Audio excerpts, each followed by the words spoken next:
It is time for another edition of Litter Media Live, a special edition. And today we have in studio with us from Accurate Heating and Cooling and Plumbing, Michael Linton. Also, Annette Linton is with us today. And together you have, here we go, I'm going to try this. It is Koinonia Farms. It's a camp in the Hocking Hills area, and we've been out there a time or two, but you've made some changes. So we want to talk about those. You've got a big event coming up in May, so we'll share details about that. But first, let's tell you about Accurate Heating, Cooling, and Plumbing. They've been in business for nearly 5 decades now, and if you've got an issue with the heating, the cooling, or the plumbing in your home or your business, if you're putting in a new home or a new business, they can take care of that too. So click on the ad that you see here on our screen, anywhere you see it at littermedia.com. It takes you right to their website, which is accuratehvac.com. Back with Michael and Annette Linton, and thank you for joining us. And anything you want to throw in more about Accurate there? Been in business since 1977. Tom White's the founder, still with us, still with the business. Tom's well known in the community. We have 8 offices around central and southern Ohio. 200 employees, and we are delighted to have the opportunity to serve residents and businesses of central and southern Ohio. And we view it as a service. And we're ministry, blessed to have you in the area, certainly, and across southern Ohio, and up to Columbus, over to Dayton, all across. So we appreciate that. Let's talk about what you have coming up in May. First of all, the camp itself, we've been there for Fellowship of Christian Athletes events that you have done. Tell us where the inspiration from the camp came. I'll let you take it. In 1979, when the 3 of us were all involved in Pickaway County Schools, a guy named Tom Heil, who was at Tays Valley, hosted an FCA, Fellowship of Christian Athletes camp, first one in 1979, fall of 1979, and he invited us, believe it or not, from Circleville, down the road to join you guys from Tays Valley, and we attended an FCA retreat in South Columbus, and the speaker was Doug Donnelly, who played for the Buckeyes. And for me, I grew up unchurched, and so Doug Donnelly shared. I went there to play sports all weekend, which we did, and it was great, but I also heard from Doug Donnelly about his personal relationship with Jesus Christ and how that impacted his life and how that was important to him. So that weekend I received Christ as my Savior, and since then have been involved with the Fellowship of Christian Athletes, and that's actually where I met my wife, Annette, at that same retreat, and our team beat her team. I just want to remind her of that. It's been well documented. We really don't compete anymore. So, and since that time, we have stayed involved with the Fellowship of Christian Athletes and been a part of hosting a lot of retreats, not at our camp, but just different locations around Central Ohio.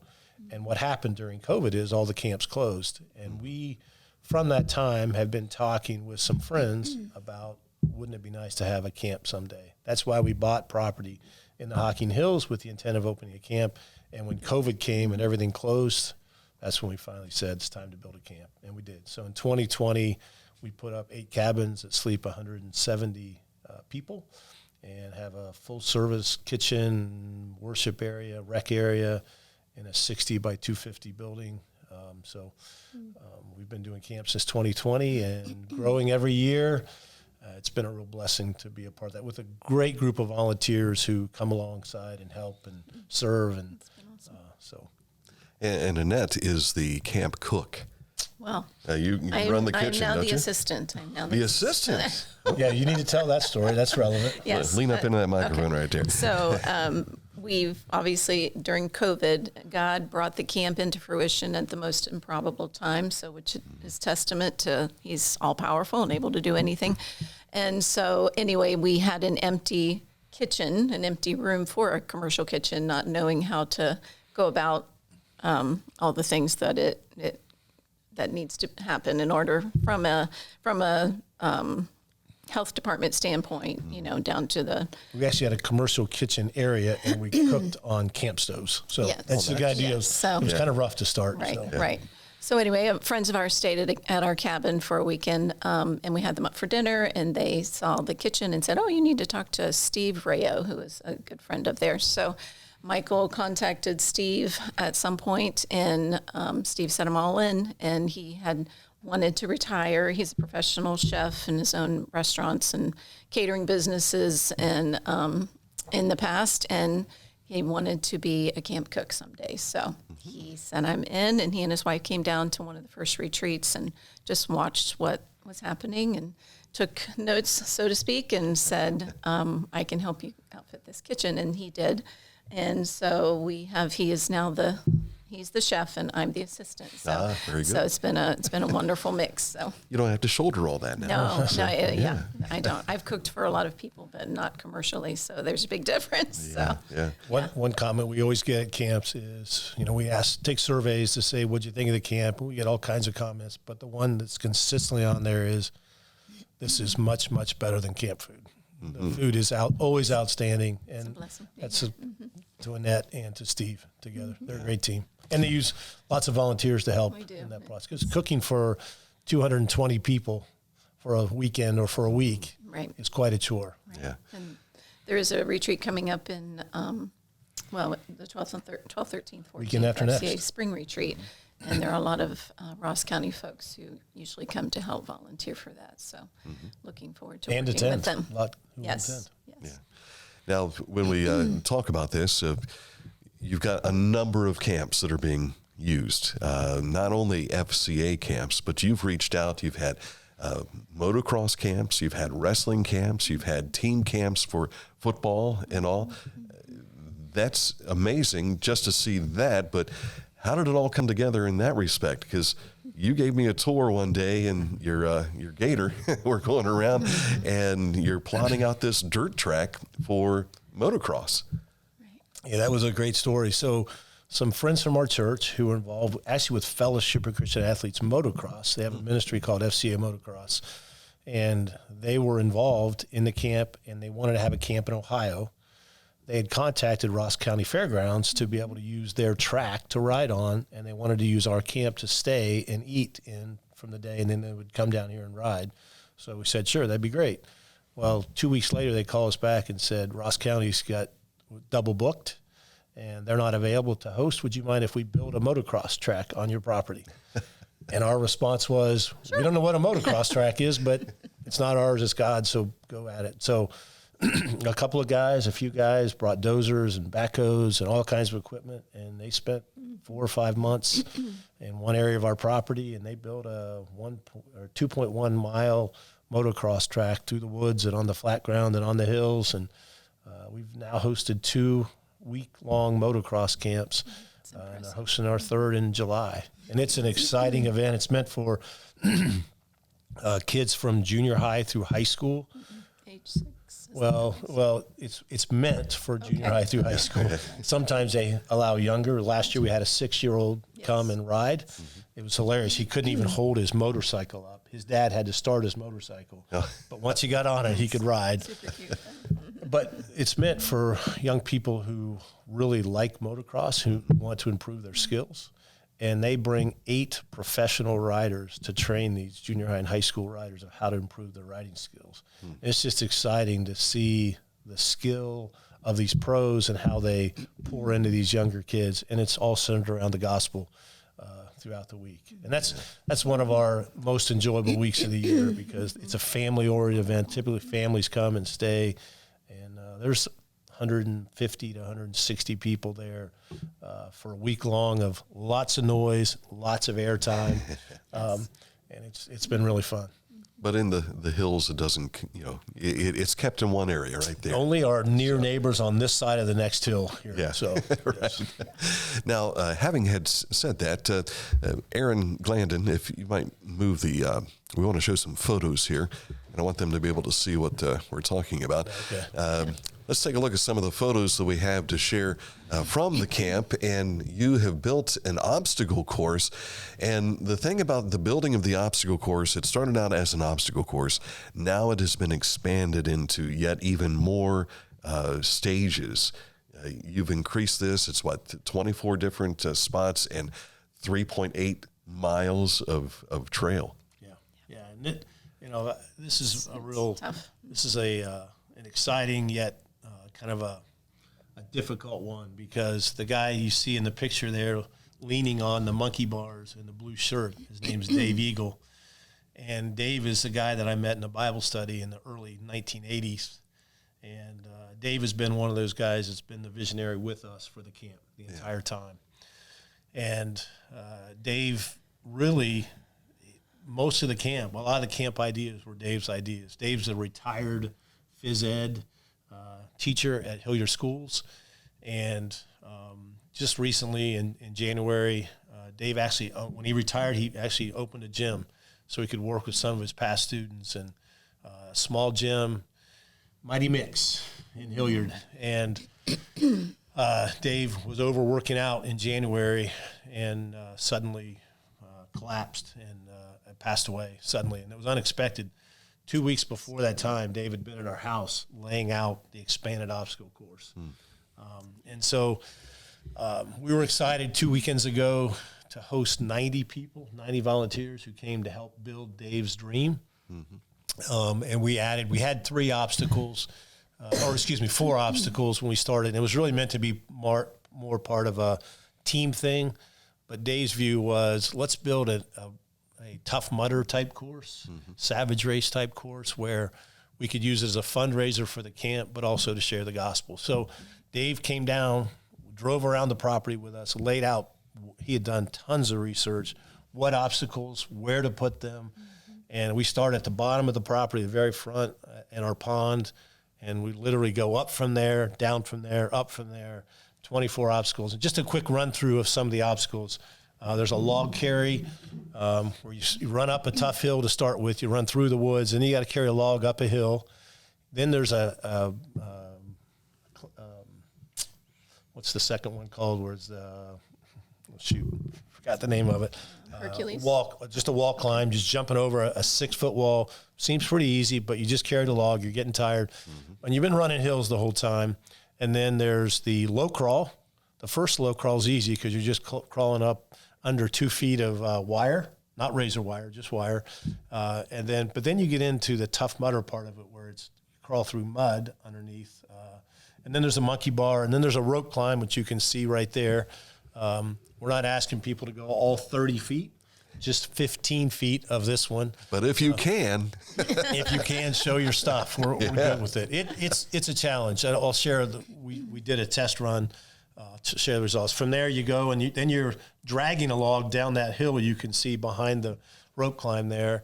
You're dragging it down the hill and then back up the hill, and then it starts to get tough after that, because you go and you hit 33 tires for a high knee experience, where you're going through 33 tires, and then a thing called a Hercules lift, which has a 70-pound sandbag on it. You got to pull up 30 feet and lower it back down 30 feet.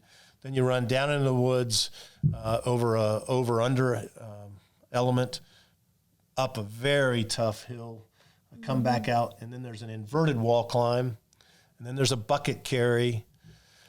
Again, you're running this whole time, 3.8 miles, like you pointed out, Dan. At the bottom of the hill, when you're finally at the end of the course, first half of the course, is a rope swing. You swing across the pond to the other side. Chances are some people are going to get wet in that element. And then you actually join the motocross track for a minute, and you climb up a muddy hill using a rope to pull up a hill. Then you do the tractor tire flip that showed just a minute ago.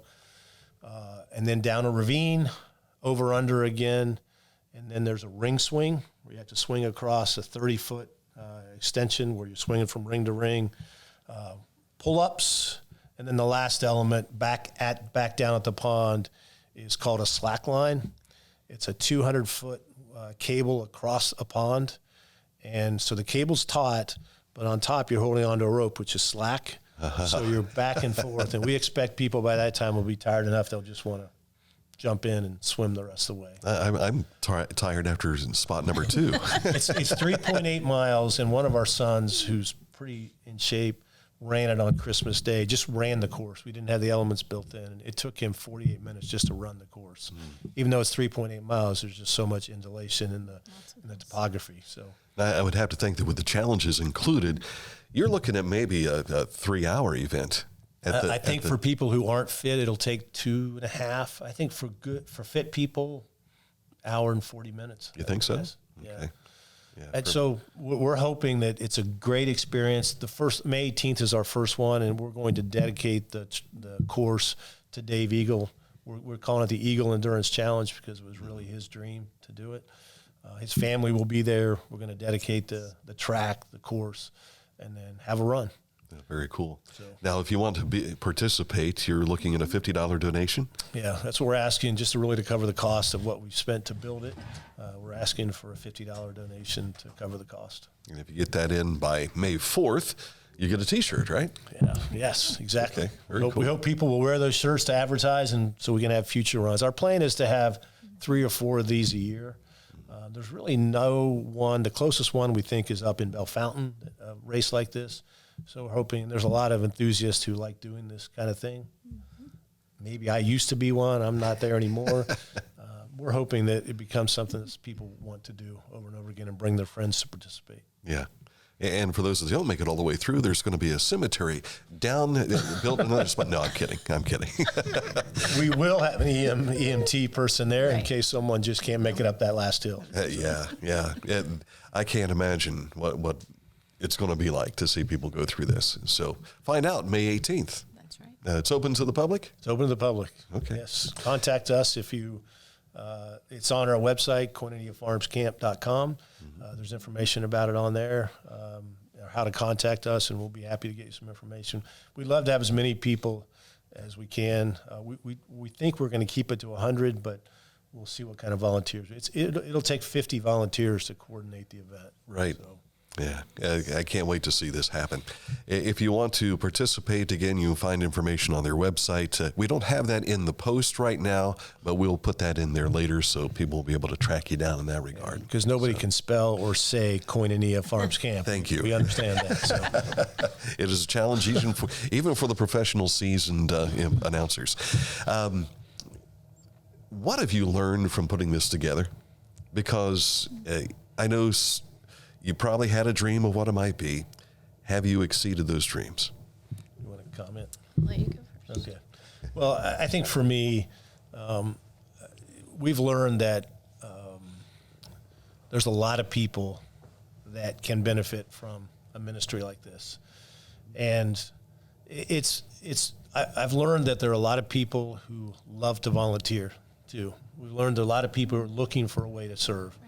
And we're kind of a way out way to serve. I mean, we had 90 people playing in the mud 2 weeks ago on a Saturday building an obstacle course. We have people come to volunteer in the kitchen for a weekend or a week-long event.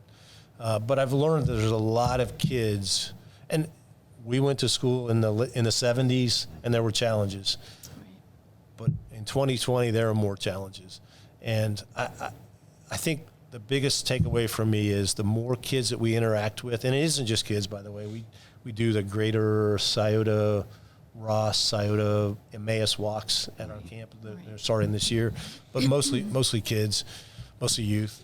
The amount of needs and the depth of needs is significant, and it's just exciting to be a part of helping to address some of those needs. And I think for me, the one thing that I see is a need that we haven't had a chance to meet yet is I really want to be a part of developing more programmatic things where we can take kids who maybe are young in their faith and want to grow in their faith to help train them, equip them for what's ahead so they can go back to their schools and make a difference in their schools or back to their youth groups and make a difference. There's just a tremendous need for kids to be part of the solution. I think too often we look to counselors in schools, or we look to grandparents because parents aren't always in the picture. But I think we need to equip the kids to be part of the solution, and that takes more intensive training.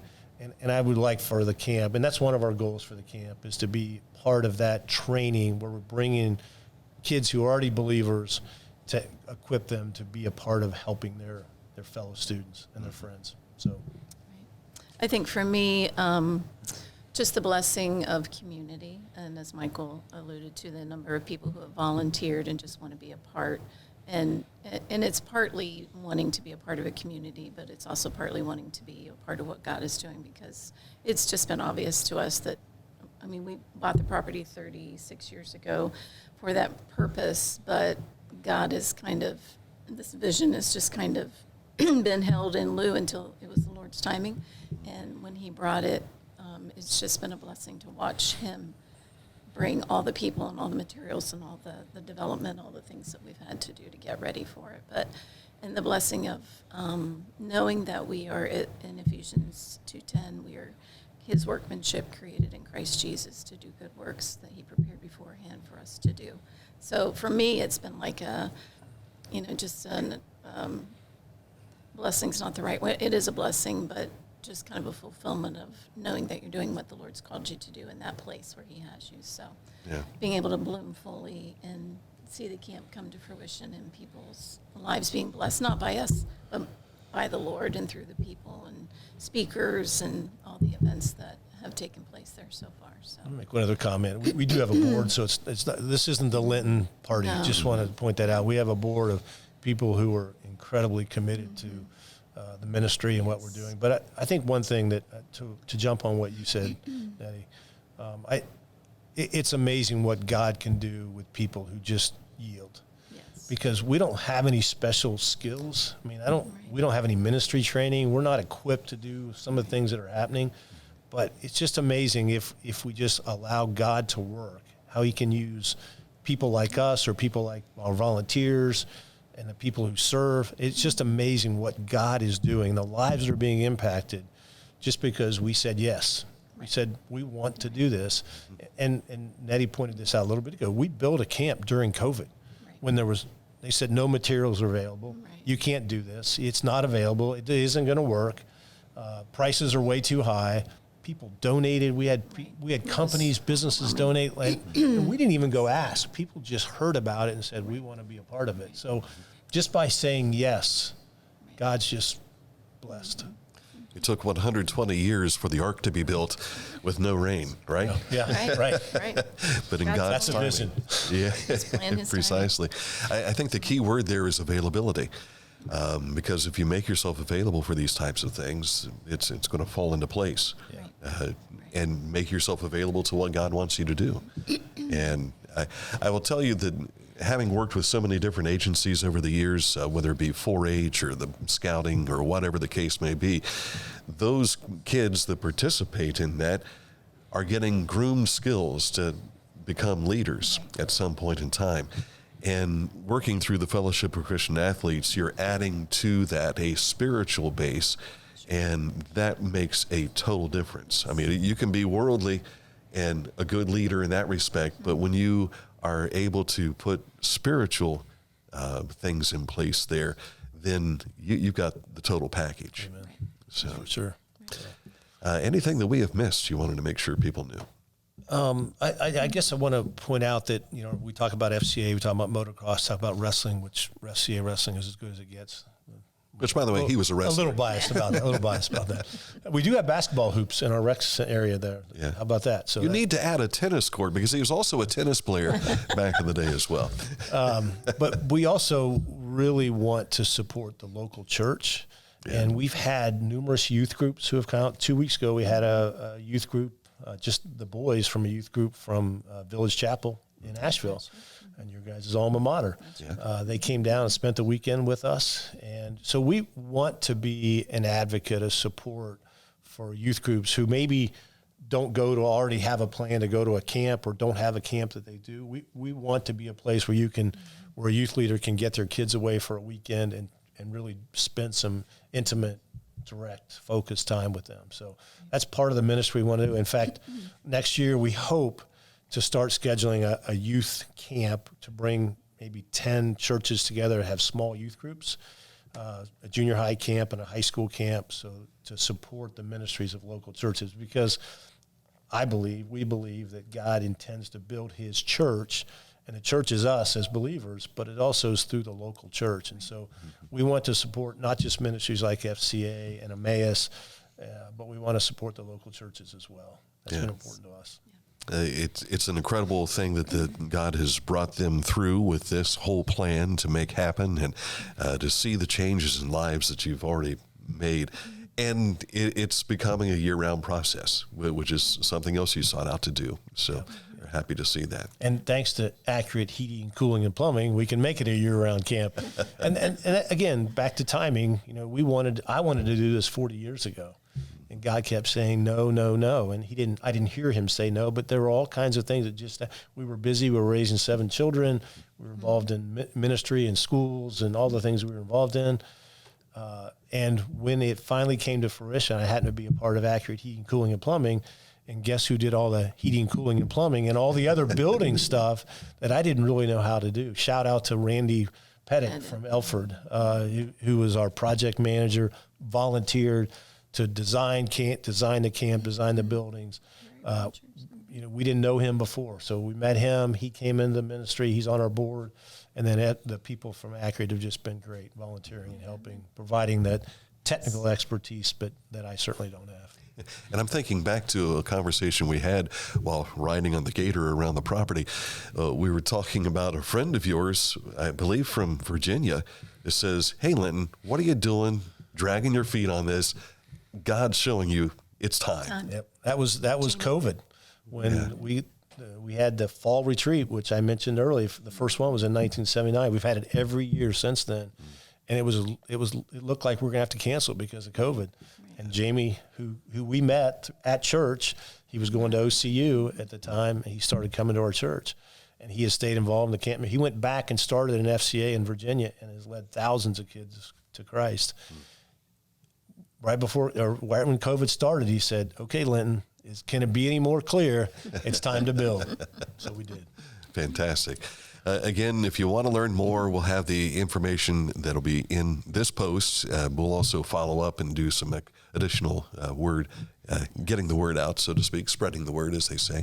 And again, the Eagle Endurance Challenge is coming up again May 18th. And if you want to participate in that, May 4th, get your entry in before then. You'll get a T-shirt to go with it. So thank you for coming in today. Dan, thank you very much. Sure thing. Our good friends, Annette and Michael Linton, and Accurate Heating, Cooling, and Plumbing, your total comfort advisor. We'll be back with our daily program coming up in a moment here on Litter Media.